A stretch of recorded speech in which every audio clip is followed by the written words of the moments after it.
I'm Jody Avirgan. Have you heard of Blue Apron? Well, now you have. Blue Apron's mission is to make incredible home cooking accessible to everyone. The country's #1 fresh ingredient and recipe service, fresh, high-quality ingredients make the difference, so it's important to know where your food comes from. Plus, it's affordable, easy, and full of surprises. Check out this week's menu and get your first 3 meals for free with free shipping. You will love how good it tastes and feels to create home-cooked meals with Blue Apron, so don't wait. Go to blueapron.com/30 for 30. And now, Jalen and Jacoby on ESPN Radio. When I pop the trunk, head the deck. Y'all pop the trunk, I pop the hood. Now act stupid, I'll pop the trunk. Give me your boom. He is Jalen Rose. What up, dope? I'm David Jacoby. And on the cool check-in, center stage on the mic. And we putting it on wax. We're Jalen Jacoby. What do we do? Get a fine individual that have supported this program for 6 years exactly what they want, whether it's podcast, radio, television at 2 a.m. or 2 p.m. We touched on this briefly during the television show, but I want to expand upon it a little bit more. Now we have a report from our own Diana Rossini that John Harbaugh wants Kaepernick on the Ravens. Okay, that makes sense. He's the coach. He doesn't make all the personnel decisions. The general manager, Ozzie Newsome, wants Colin Kaepernick on the Ravens. Oh, okay, so they should just go ahead and sign him. But the owner, Steve Bisciotti, is not convinced and is holding back the signing of Colin Kaepernick. What is really happening? What is at play here? He being blackballed. And for those who don't think that's a fact, I want you to take the opportunity to look at the 3 quarterbacks that are on their roster currently while Joe Flacco is out. And look what they've accomplished in the league. He's clearly a better performer than all of those guys put together.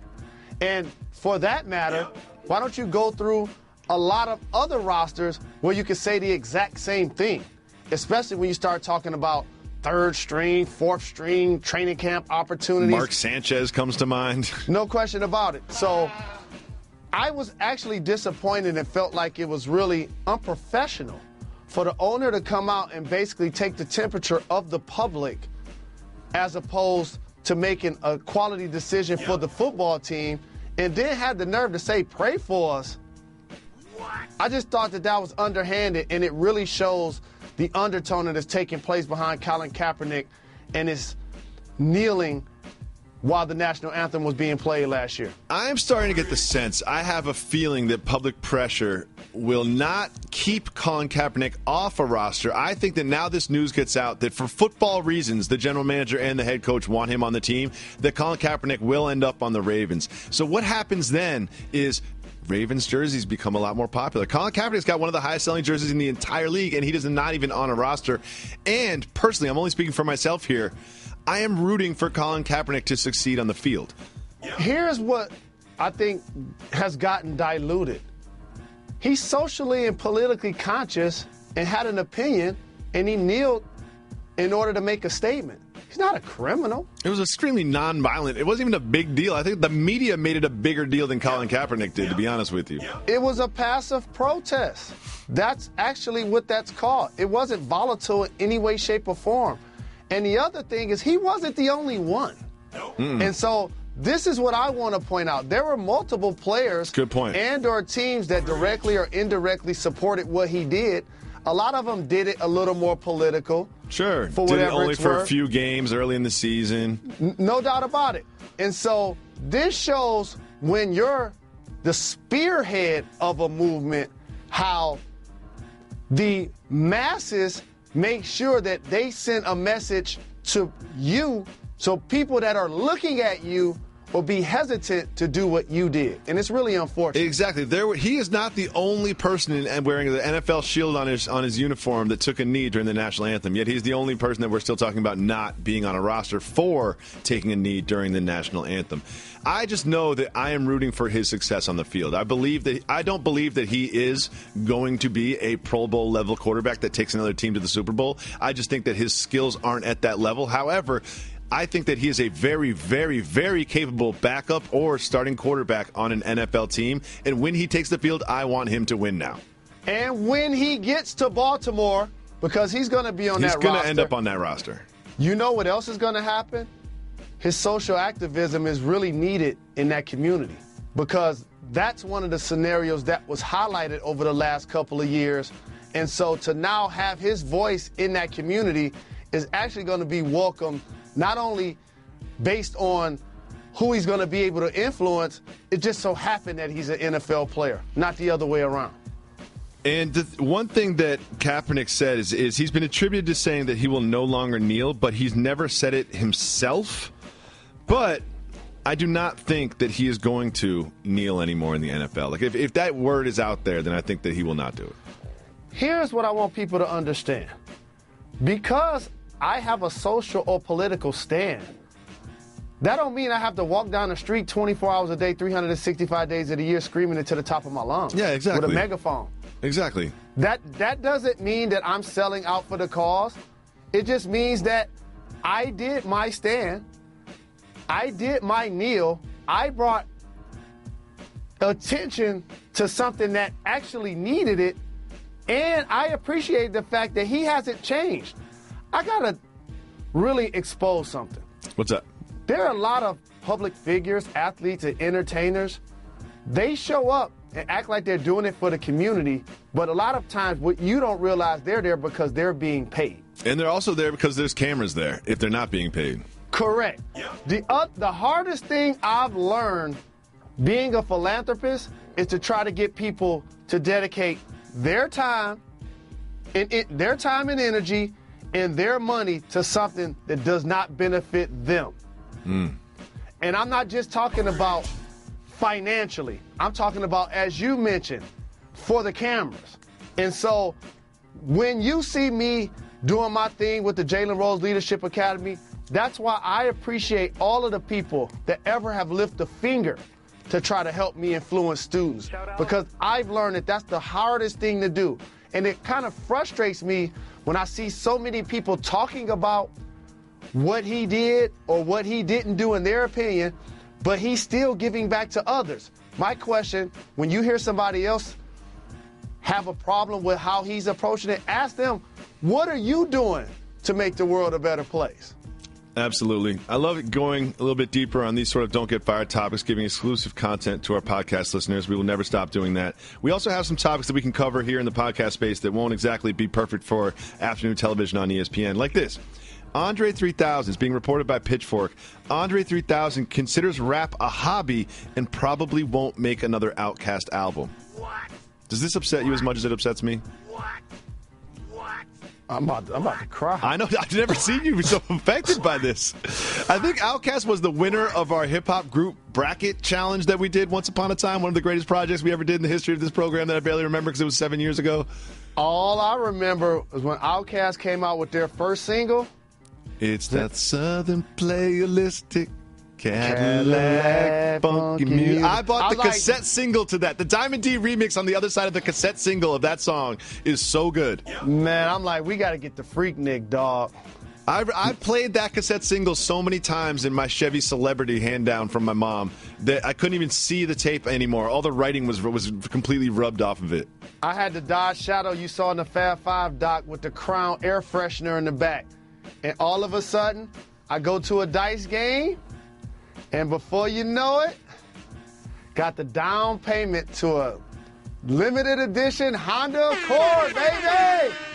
I remember going to the house with the bankroll like 5 in the morning, waking my mom up like, got a bankroll, you don't have to go to work today. Here, take this $500. She looked at me like, what? Can't retire off of that. 1, 2, where you get that money from? You know what I'm saying? And I'm like, oh, you know, what had happened was, well, she knew I like to play craps anyway. But the other thing is, I need you to take me to the car dealership. Because part of my bet, and I'm not going to expose who, what, when, and where, and why it took place like this, rest in peace, I needed to be there first thing in the morning because you know how it is when you make a street bet. It's like, you gotta get the payment immediately. You gotta get the payment as soon as possible. No doubt. So, Ma, I need you to take me to the car dealership. 1, because I need you to co-sign the car. 2, so I can actually get the vehicle. Before you know it, up in Ann Arbor with the whip, ghost riding, Me, Ray, and Jimmy, before you know it, next day. Timing was amazing. 8 hours to the A time. Next, we have this from Complex. They have reports that a Conor McGregor sparring session had to be stopped because it got out of control, and a referee was brought in to explain the rules of boxing to Conor McGregor. Now, I have no idea if this actually happened, but I'm a little surprised that Conor McGregor needs the boxing rules explained to him. There are about 10 people currently working on this show, at least. Conor McGregor has as many professional fights as all of us. This is what people keep missing. I keep trying to tell everybody this. Floyd might as well do this fight, and I want him to mass produce the Harriet Tubman 20s with all the money. Okay? Floyd is about to make like $200, $300 million and not get touched. But couldn't you see a world in which Conor McGregor he gets frustrated by not being able to hit Floyd because no one can hit Floyd, boxers or non-boxers, and then he starts to fall back into some of these instincts, like kind of in like a Mike Tyson way, starts grabbing or starts pushing or starts mushing, and just kind of like starts to muck up the fight the way an NBA playoff series gets mucked up sometimes, and then it ends in a disqualification. Can't you see that happening? I cannot see that happening because guess what happens when you do that? Conor McGregor then messes up his money. You got to read the fine print of the contract. And this is what happens to athletes, and I'm going to relate it to everybody that's watching or listening to this program. How many times you've downloaded something on your phone, and it scrolls and scrolls a fine print, you just click down, accept. No one's ever read everything. No one's ever read any of that, ever. Like you could put in the fine print of anything, like, oh, and you owe me your firstborn son, and the twins, and this and that. It's just like, I would just accept it, whatever. Like, can I please get this app? I want to order some pizza. No doubt about it. And that's what Conor did with his contract. And so you start doing that if you want. All of a sudden, all of this means nothing because you're messing with your bread. That's a really good point. We have a couple voicemails. We always give the people what they want here in the podcast, so let's listen to a voicemail. Hey, Jalen. Hey, Jacoby. This is Megan calling from St. Louis. Really enjoyed the podcast. I listen every day. Really hoping you guys play my voicemail because my birthday is August 3rd, and I just feel like in order for my celebrating to be complete, I need a birthday shout-out from you guys, Reggie included. So give the birthday girl what she wants. Moving on to my question, I'm a big Celtics fan. I'm really excited for next season, excited about Tatum, excited about Hayward. But, you know, I'm concerned because we lost Avery Bradley. And I'm just wondering what you guys think needs to happen on the team so, you know, we can make up for that loss with Avery, especially in terms of his defensive presence. Thanks, guys, and hope to hear myself on the air soon. Shout to you. Shout to St. Louis. Shout out. The Lou. And happy birthday to you. Happy birthday. Happy birthday to you. You do a pretty good Stevie. You do a pretty good Stevie. So here's the thing. To answer your question directly, I really think that there's a two-word answer to your question. Those two words are Marcus Smart. That's what needs to happen. Marcus Smart is also a good defender in the backcourt. But, however, Marcus Smart is a little more challenged offensively than Avery Bradley, especially the way that Avery Bradley has been playing offense in the past couple of years. If Marcus Smart can develop a better percentage from three-point, if he's not going to be asked to run the offense, he's not going to be asked to drive the lane and create buckets for himself, but if he can just hit open shots that he gets because the defense gets sucked into Hayward, I think that would be big for them replacing Bradley. So let me get this right. You're going to talk about their third best guard as the answer? Yes, I am. Because I'm listening to the question very carefully, and I respect our listeners, and I answer the question directly. You know how I feel about Avery Bradley, and I'm so happy he's a member of our Detroit Pistons. Gordon Hayward is a better all-around player. And because he could create offense off the bounce and be a 20-point scorer, that's going to make life so much easier on one Isaiah Thomas. The Celtics only had one player score over 1,000 points last year. They didn't have the level of balance. Also, they still lack front-line physicality, in particular, to consistently grab rebounds.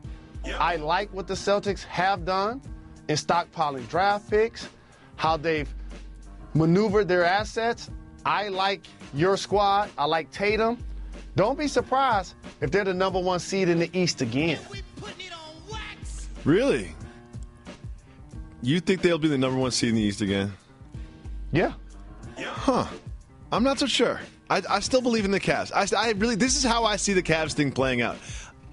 I think there's like a 30% chance they don't trade Kyrie Irving, and this whole thing goes away, and it's like that Kobe when he requested a trade. We're like, oh, wasn't that funny? Wasn't that weird that Kyrie Irving asked for a trade this summer, and we got that him and LeBron were mad at each other, because now it looks just like it always has, the two of them leading the Cavs to an excellent record and all the way to the finals. Let's listen to another voicemail. Hey, Jalen, this is Deborah calling from California. I was just wondering, why does Carmelo Anthony hold all the cards? If the Knicks try to trade him and he doesn't approve the trade, just sit him on the bench. He can watch the game from the bench, and I'm sure during the season he'll change his mind. And I heard your thing about the chugging the 40 ounces, the Old English. Wow, we used to race too, but a whole 40 ounce, that's a boss move. Peace. I mean, I love the idea that the Knicks would just sit Carmelo Anthony. Deborah should be a coach. Deborah should be a head coach. She'd be like, oh, you don't want to waive your trade clause? We'll just sit you. Deborah, I want to pull you behind the curtain. And I've watched some of the best masterminds undermine their team. And I'm thinking about you, Larry Brown, right now. That ain't actually what you do. Give them DMPs. Here's what you do. You put him out there for 5 minutes and then take him out. So you mess up his statistics. And then when he gets upset and then he skips practice or he doesn't want to go in the game, when the coach asks him to go in the game, you suspend him. And then therefore you don't have to pay him. Ooh. That's actually, if you really want to spite a player, that's how you do it. It's not sitting them on the bench and giving them a free year's pay and adding a year to my career when I'm not putting miles on my legs. I love this, because if there is like a petty, manipulative way to get back at somebody, Jalen Rose has already considered it and has the strategy already in line and together. But more importantly, Deborah touched on something else I really want to discuss.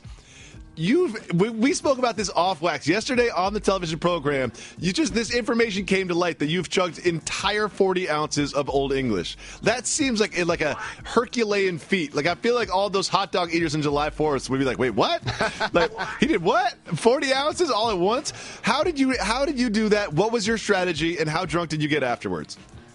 No true strategy. Just got to be cold but not freezing. You got to be thirsty right after a summer league game at the Saint with no air condition, and you just drop 45. You walk outside, it's 90 degrees. That's disgusting. That's easy. I mean, I think I would have trouble with 4 swallows of Old English. That malt liquor doesn't go down like a Bud Light does. You know what I mean? And also, like, the nozzle on the 40-ounce lip is a little too thin, you know? Hit the brakes. Hit the brakes. I don't want to, but I guess I will. First off, when we talking about malt liquor, we talking 20 years ago, number one, at least. Yep. 2, it's cultural, because Bud Light don't go down well with me at all. Oh, I love Bud Light. I can chug a Bud Light. I'll shotgun a Bud Light right now. I shotgun a Bud Light every day before I get out of bed. One of my favorite Ice Cube stories, I'll never forget this, came back from just winning the Nationals in AAU.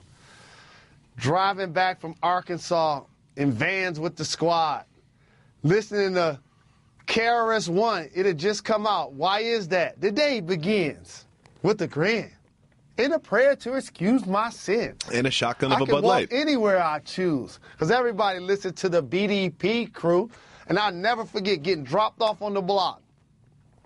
It's time to hit the store. Walked into the store, looked up, saw my favorite actor from Boys in the Hood and NWA on the St. Ides poster. Oh, we got a problem here? Ice Cube. Oh, we got a problem here? It looked like Ramo and B Street when he saw a white train.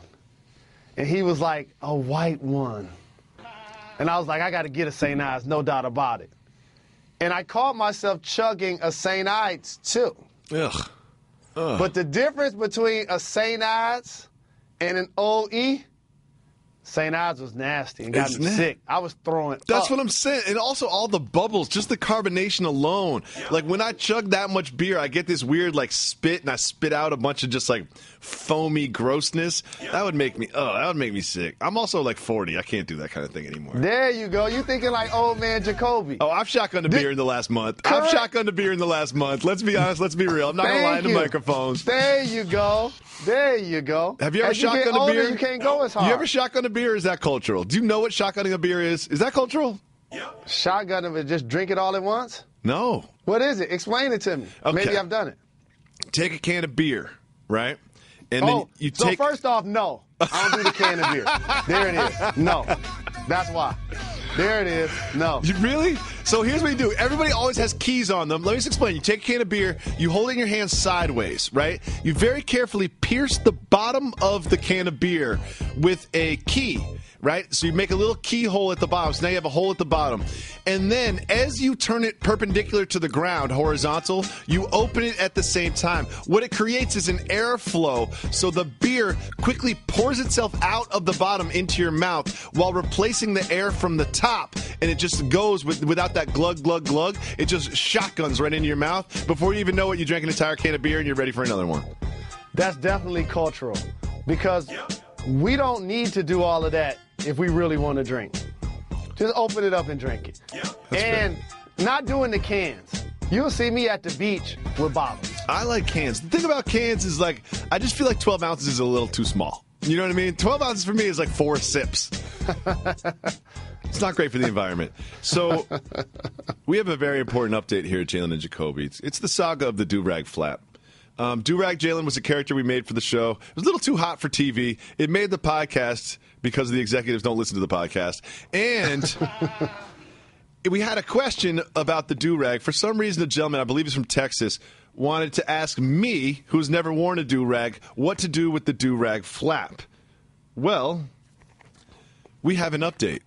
Jalen Rose explained what to do with the do-rag flap. This gentleman promised he would call back with thoughts on our thoughts, and now we have his thoughts on our thoughts.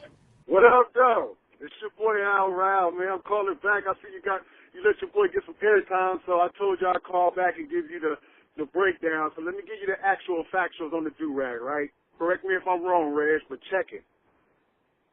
Jalen Jacoby, under no circumstances do you wear the cape down. Nope.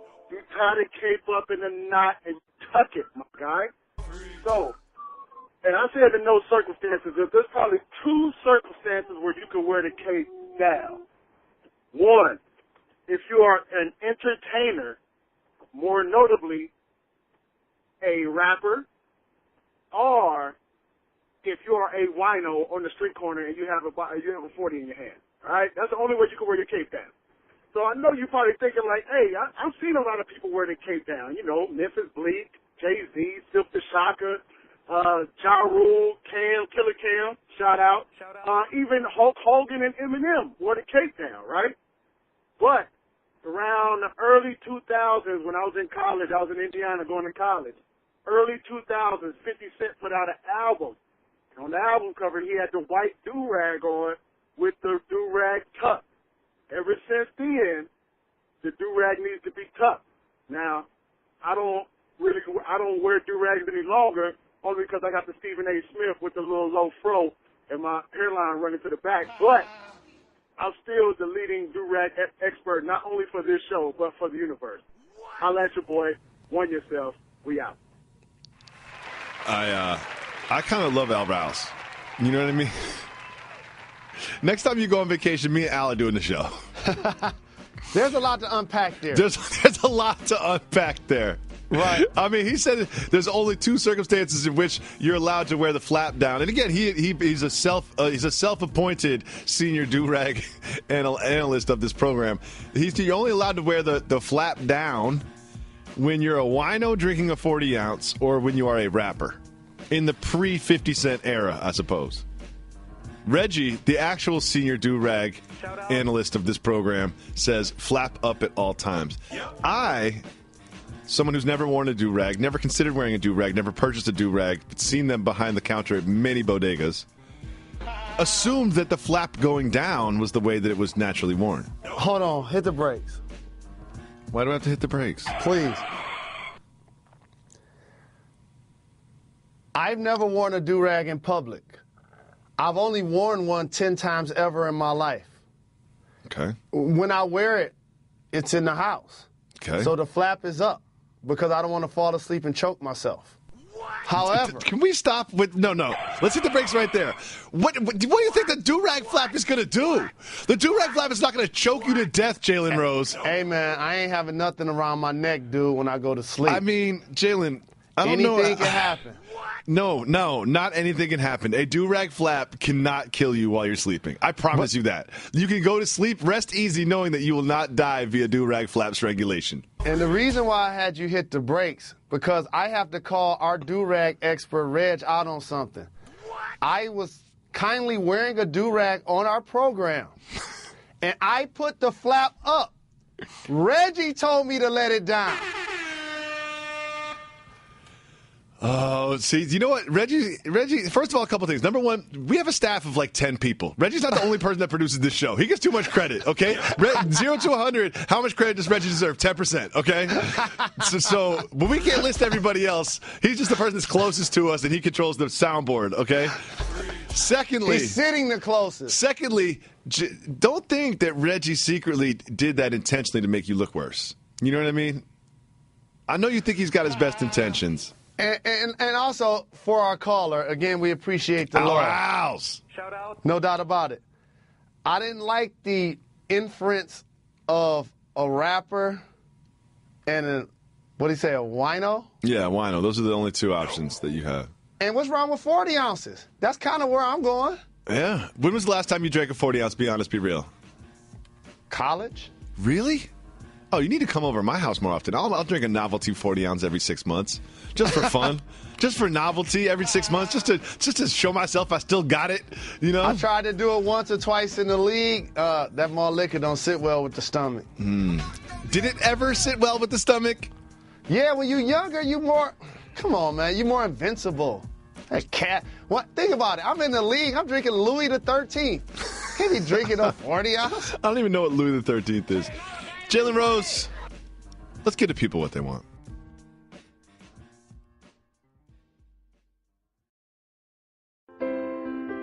What if I told you all it took was a pair to win it all?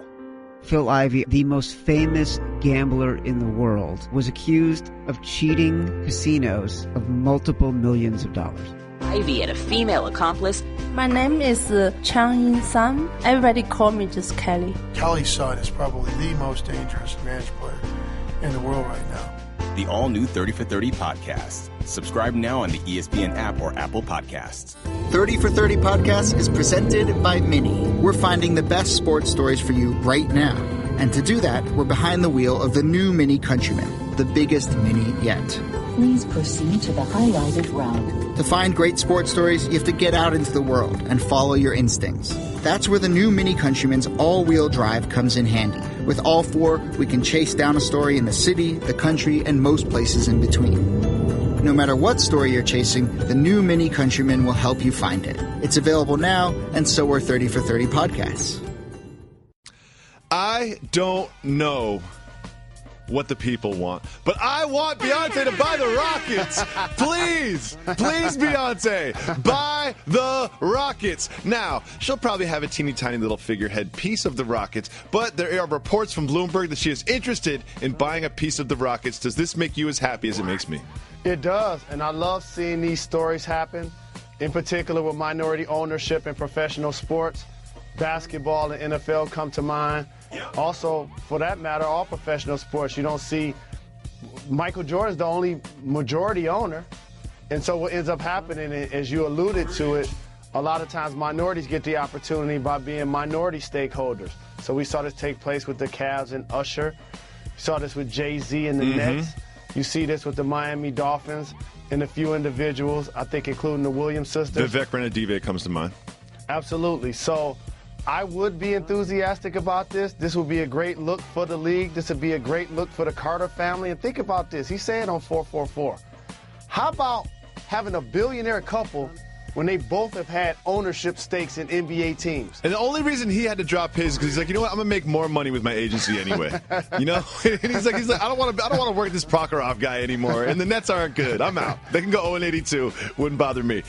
So I was looking at this and I was like, man, I would just love to count Beyonce as one of my bosses. You know what I mean? I would just love to be in an organizational structure in which I reported up to Beyonce Knowles. So it made me think, like, would free agents actually consider this when considering what team to play for? And then it got me thinking, Jalen Rose, like, what do free agents consider when they're going to make a move to a new franchise? Really simple. Are we talking about professional sports? Yes, we're talking about professional sports. Okay, so don't let the ticker fool you. Don't let the headlines mislead you. The first thing players are considering is salary.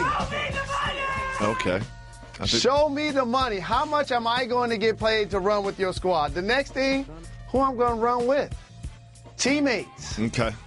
The third thing, who's going to be the coach? Who's going to draw up the X's and O's?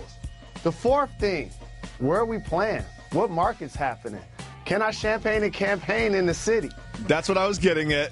And lastly, unless it's Beyonce, the owner. So you really think that Beyonce would be the last thing that free agent would consider? They would think about the Houston strip clubs and James Harden's jersey in the rafters and the food and the taxes and all those other things first? There have been some transcendent owners that got people to come play for their team. Dr. Buss comes to mind. George Steinbrenner comes to mind. That has happened. But when Michael Jordan purchased the Charlotte Bobcats at that time, look back at all of the media pundits and all of the fans. They're like, oh, man, all of the big-time free agents go run with MJ. Not going to be able to do it. Yeah, and they got Dwight Howard comes to mind. Nicholas Batum, I guess. Yeah, you know, some free agents. So players consider what's best for them. And you hope to have a really good owner, as you mentioned. So when you say teammates and coach, that all sort of like boils together to me is how successful is this team going to be? What is my role on this team? And can we win a championship? You put salary first, but for older players like a Chris Paul or like a KD, we've seen take a little bit of less money at a chance at a championship. Isn't that fair to say that is sometimes first? No, that's isolated incident. We just talked about Isaiah Thomas with some slides that had a Brinks truck on them. He already getting $6 million to play basketball. He shows you where his priorities are with his slides. Yeah. No question about it. He saw Steph Curry get $34 million to play basketball, and he on the senior tour. He like, I need that. So you have to consider what's best for your pockets, and those are older players who, in KD's case, was chasing a championship, and he joined the Golden State Warriors and formed a super team. And for Chris Paul, he just wanted to not run with the Clippers. That's what I'm seeing. You already said he got a Houston Rockets tattoo on his neck already. Right there. The big Rockets tattoo. You'll see it. You'll see it in the next photo. You look for it. No doubt. You mentioned Steph Curry and Steph Curry's paper, and a lot of his paper comes from the Warriors, as you mentioned, got a big raise. He also makes a lot of money endorsing Under Armour. He had a very popular shoe, the Currys. I wear the Steph Curry shoes. They're very comfortable. They're good to play basketball in. Shout to Under Armour for sending me those for free. Next. What up, though, Stone? Next, we have this is the Under Armour's stock is starting to plummet a little bit. The latest Steph Currys did not sell as well as expected, so quarterly earnings went down, and the stock price has gone down for Under Armour. And a lot of what was said when KD joined the Warriors was there was this Nike versus Under Armour thing going on. How much do you think that the sales of the Steph Curry shoe and the plummeting stock of Under Armour has to do with KD joining the Warriors? The only brand that's truly been able to maintain its level of dominance has been Nike, in particular because they have Michael Air Jeffrey Jordan endorsing their shoes for the last 30 years. He's still the guy that's selling more kicks than everybody. So with that being said, Under Armour made a big-time splash with Steph Curry as he bursted onto the scene. But that level of maintenance wasn't going to be able to stay at that level. That's just unrealistic to expect that. Now with KD joining the team, you go from being the unanimous MVP to obviously winning the championship, but your teammate is finals MVP. Ultimately, when you're not looked at as the quote-unquote best player in the game, that also has some level of effect. I think that has something to do with it, too. I don't think it's the design of the sneaker or the look of the sneaker. I think it has a lot to do with that. If you remember 2 seasons ago, Steph Curry was breaking the three-point record. Unanimous MVP, the best player in the game, the vanguard. We've never seen this before, and that helps sell the shoes. But now he does share somewhat of the spotlight with KD, and I don't think that Nike is too upset about that. Another person that sells a lot of sneakers, LeBron James. Steph Curry was at Harrison Barnes' wedding before he went to the after party and spilled Bud Light all over his shirt. He was very famously caught on Instagram mocking LeBron James's dance while he worked out. Here's what he had to say about that. Quote, "I've been doing that dance because of him at my house at dinner. When something good happens, I pull that out because I like it and it makes me laugh and it makes me happy. Not making fun of him." Jalen Rose, 0 to 100. How much do you believe that Steph Curry was not making fun of LeBron when he did that dance? He was making fun of him 80%. Oh, I'm going 100%. He was definitely making fun of him. And also, I like the way he phrased it. Because in theory, I guess he wasn't making fun of him. Making fun of somebody is teasing him. Ha, ha, ha, nah, nah, nah, nah. He was mocking him. He was like, it makes me happy when I do that dance. It's like, I believe it does make you happy, but that doesn't mean you're not making fun of LeBron James. And it's all, again, great players who have played in the NBA Finals 3 straight years. We've seen both teams, multiple players, take jabs at the other side. Of course. It's all good. The problem with the visual is that my teammate is over there laughing too. Like, who else in that picture? That's Kyrie? Oh, man. Like I said, your friends, your family, your mate, you could crack on them. You could talk about their warts all day, but you can't allow somebody else to do it. So when that's happening, then you truly know that Kyrie want to be out. Of course. And also, there's somewhere in LeBron James's head that he knows when he's shirtless, wearing some tights, trying to act gangster, listening to some hardcore rap, wearing ballet tights, he knows he's opening himself up to be mocked. Like, he has to know that somewhere in his soul. But doesn't Bobby Brown was like, he stole my look. Now, Kobe Bryant posted a picture on Instagram. He was shirtless. He was hairless, and he captioned the picture, quote, "Objects on camera may appear larger than they do in the mirror. Ha, ha, ha. Okay.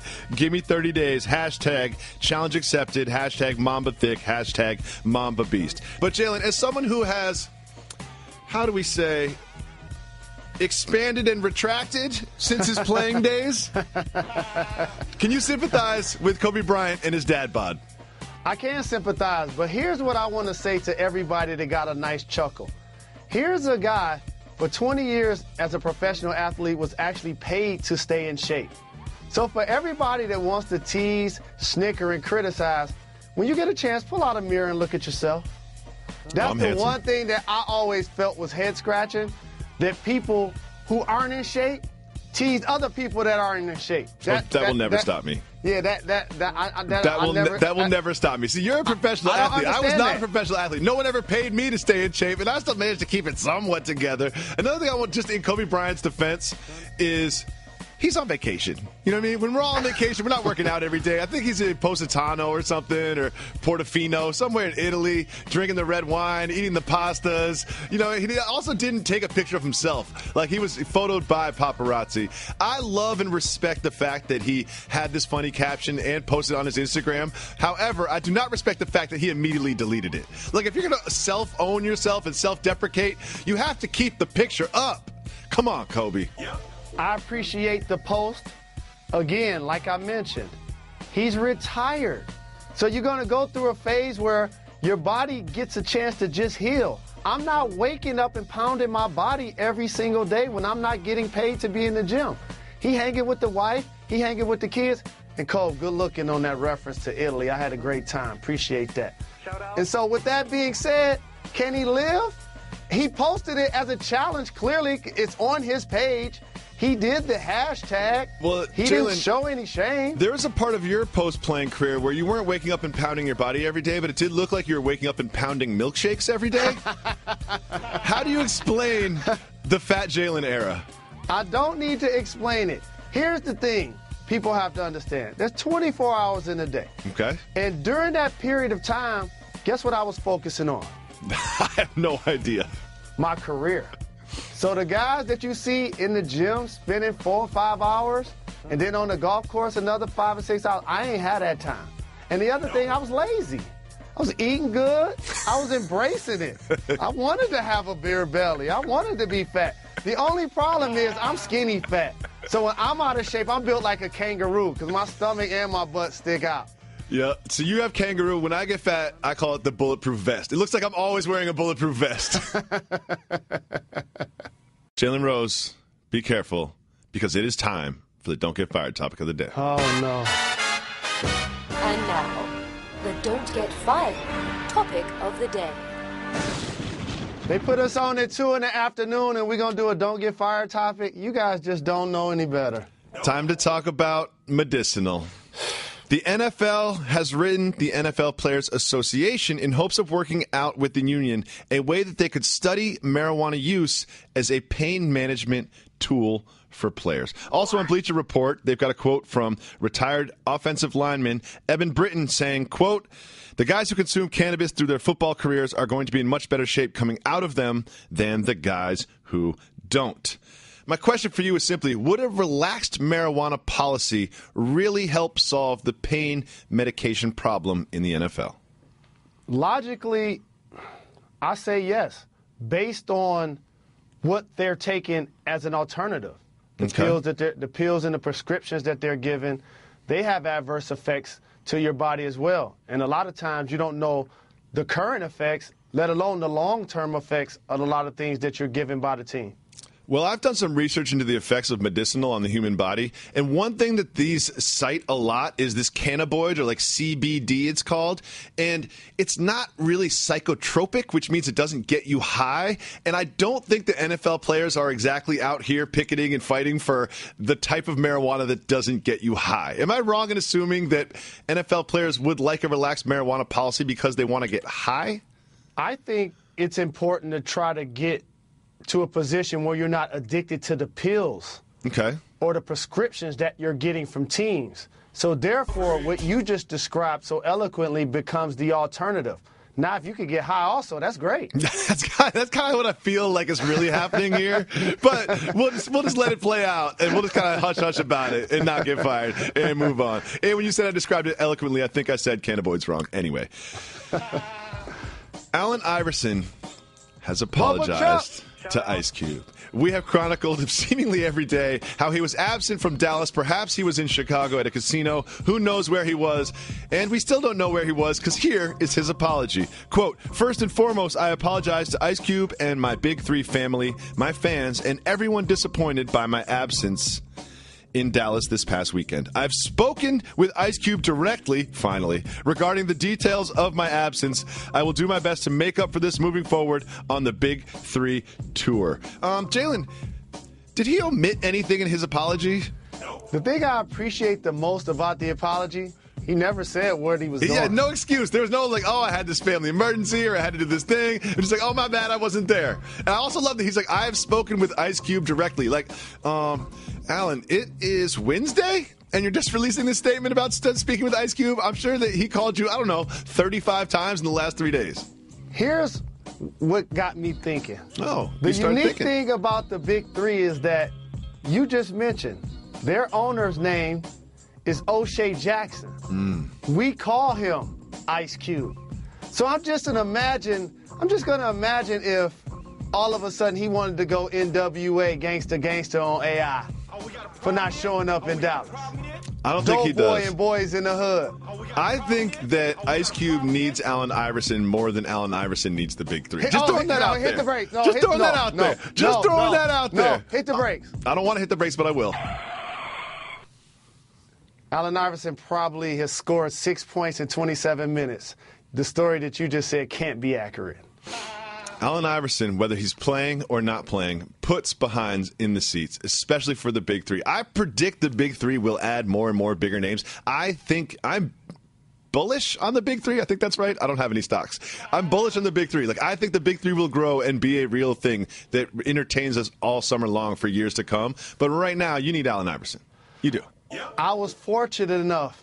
Me and wifey went to the opening game in Brooklyn. Oh. Okay? And the stands were full. Mm-hmm. People were excited about the product. I had a really good time. LL Cool J was there. James Harden was there. Clearly, people were having an amazing time. And I didn't see Allen Iverson. Next, we have this. There's a wax figure that has been released of Tom Brady. It looks nothing like Tom Brady. It makes me think that maybe the wax figure was based on that courtroom sketch during Deflategate. However, we have also looked at a wax figure of Beyonce that looks nothing like Beyonce recently. Jalen, which is worse, the Tom Brady or the Beyonce wax figure rendition? The Beyonce. Because she represents perfection. You can't get that wrong. Yeah, they got it so wrong. It looks like Shakira, I think. Like, I don't even know what it is. Her race isn't correct. Yeah, they got a lot wrong. At least Tom Brady looks like a white guy. You know what I mean? Like, it's as simple as that. Let's move on before we get fired for real. Eastern Carolina University did something so cool. They sent out their scholarships letters, and they printed them on a pirate scroll. I won't do a pirate joke, but I really want to. Eastern Carolina University did this. It was such a good project. I loved it so much. However, they spelled a word wrong. A very important word in a scholarship letter. Jalen Rose, this is a very safe space. I tried to spell this word correctly twice, and I was wrong twice. So I'm now going to put you on the spot. Are you ready? Eastern Carolina got this word wrong on their scholarship letter. Jalen Rose, can you spell scholarship? Oh, man. I got it wrong twice. So you're in a safe space, man. I'm looking right at the camera saying, I got this wrong with 2 tries. SCH.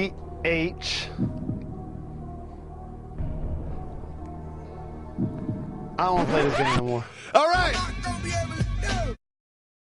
Not everything in life is yes or no or black and white or binary. There's a lot of gray. Still spinning from that last segment. Area. Wow. There's a lot of gray area, and we explore that gray area in a segment called 0 to 100. Jalen Rose. Diana Rossini has the scoop. She is reporting, along with ESPN, that both John Harbaugh and general manager of the Ravens, Ozzie Newsome, support the signing of Colin Kaepernick. Yet, owner Steve Bisciotti is holding back the signing of Kaepernick. 0 to 100. What do you think the chances are that the Ravens eventually sign Colin Kaepernick? Thinking about it. Did they actually do it? Yes, sir. That's the question. 50. 50%. Oh, wow. That's low. What do you think this is about? I think this is about his social stance, and people are addressing it almost like it's a criminal one, which it isn't. And I didn't appreciate, and I thought it was really lame, that the owner, for public consumption,